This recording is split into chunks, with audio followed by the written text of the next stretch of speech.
बचपन में हम सभी ने कहानियाँ सुनी हैं और सबसे इंटरेस्टिंग टॉपिक होता है परियों और एंजल्स के बारे में जानना। और हमने अपने माइंड में वो इमेज बना ली है बचपन से ही कि फरिश्ते कुछ इस तरह के दिखते हैं कि उनकी आंखें बहुत खूबसूरत होती हैं, उनके बाल बहुत गोल्डिश होते हैं, उनके कपड़े बहुत अच्छे होते हैं और बहुत सी सारी चीज़ें हमारे माइंड में हमेशा से रहती है। पर क्या सच में फरिश्ते ऐसे होते हैं? क्या सच में उनके आउटफिट ऐसे होते हैं? क्या वो सच में देखने में ऐसे लगते हैं? प्रेज़ द लॉर्ड, जय मसीह की। This is Puja here.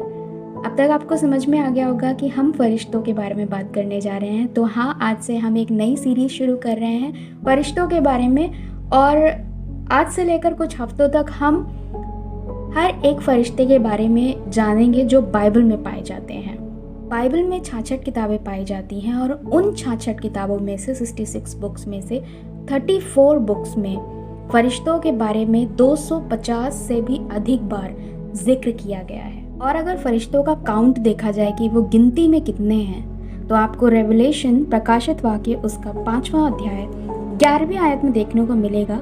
जब मैंने देखा, यहाँ पर यूहन्ना बात कर रहे हैं क्योंकि प्रकाशित वाक्य की किताब यूहन्ना के द्वारा लिखी गई है और यूहन्ना को परमेश्वर ने जो दिखाया, जो दर्शन दिया, जो चीज़ें वो देख रहे थे, वो उन्होंने इस किताब में लिखा हुआ है।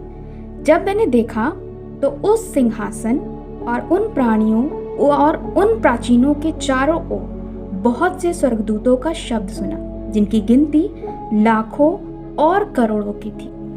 अगर स्कॉलर्स या बाइबल स्टूडेंट की बात करें जिसने बाइबल कॉलेज किया है या कोई ऐसा कोर्स किया है, तो उनके लिए ये वाली बात जानना नॉर्मल सी बात है कि वो जानते हैं फरिश्ते कितने प्रकार के होते हैं, उनके क्या क्या काम होते हैं, वो कैसे दिखते हैं। लेकिन एक आम इंसान के लिए ये वाली चीज़ जानना और समझना थोड़ा कह सकते हैं कि ईजी नहीं है, क्योंकि हम सिर्फ उतना ही जानते हैं जितना हमें कलीसिया में या जितना हम पढ़ते हैं। हमारे ऊपर डिपेंड करता है कितना हम पढ़ते हैं। नॉर्मली लोग सिर्फ इतना जानते हैं कि एक फरिश्ता था जो मरियम के पास आया और उसने मरियम को मैसेज दिया, मैसेंजर था कि तू गर्भवती होगी और तुझे एक पुत्र होगा, है ना। और उसके बाद एक फेमस फरिश्ता लूसीफर, जिसके बारे में हम जानते हैं कि परमेश्वर ने उसे आसमान से गिरा दिया क्योंकि उसने बलवा किया। वो परमेश्वर के स्थान पे अपने आप को रखना चाहता था और वो शैतान बन गया। और बहुत ही थोड़े लोग होते हैं जो शायद मिकाइल के बारे में, माइकल के बारे में जानते होंगे। नहीं तो मुझे नहीं लगता कि वो याद रखते होंगे जिस तरीके से वो जिब्राइल और लूसीफर को याद रखते हैं। वहाँ एक बड़ा इवेंट हुआ है, इसलिए उन्हें याद रहता है।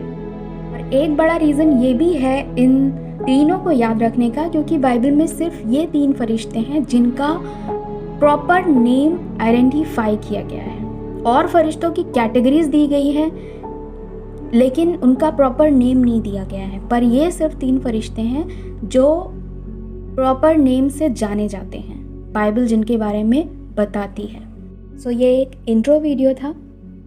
हम इस सीरीज़ को कंटिन्यू रखेंगे और बात करेंगे फरिश्तों के बारे में। और मैं विश्वास करती हूँ कि मैं और आप बहुत कुछ सीखने पाएंगे। तो मिलते हैं नेक्स्ट वीक।